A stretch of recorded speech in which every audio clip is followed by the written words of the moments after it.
Bruņas mūža. Staigājot, acīm redzot. Viens dižkoks iežogos, lejā stāvu gravātaga Bobrungas upe.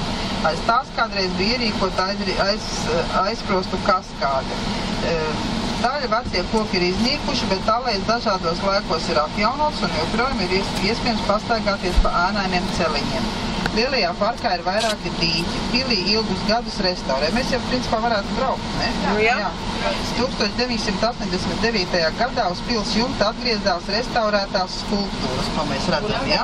1989. gadā. Jā.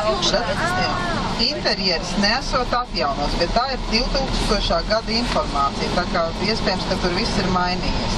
Tagad pilī darbojas muzejs. Savulaik tur ir bijis tehnikums, kas savu darbību ir izbeidzis. Bet ekspozīcija vēl 2000. gadā nav, tikai mainīgas izstādes. Nu, tas ir tas, ko es atradu, pagad tas tam vēl te ir.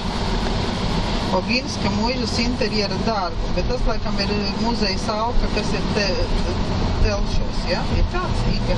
Tur ir tāds muzejs Alka, jā. Šitas nav tas, jā. Tā vienkārši tur ir izsūtis.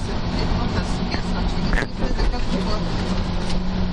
Vēl viena intriga, kas tomēr nav noskaidrot, kur viņi atrodas, ir sekojoši, ka Bluņģes muižas parkā no iepriekšējiem saimniekiem ir saglabājies pulksteņu namiņš, kas esot celts pēc Florence Palazzo Vecchio parauga. Un šajā... Mēs redzējām. Kurš bija tas pulksteņu namiņš? Viņš Andris vēl rādīja, ka tāds interesants namiņš. Tur cekā, kurā vietā? Kur mēs braucām garām, tas bija maza mājiņa, jā. Pilsētā. Lūcī rādīja. Es jau tikai pulksteni rādīju. Nē, bija tāds maza māja. Tas nav tas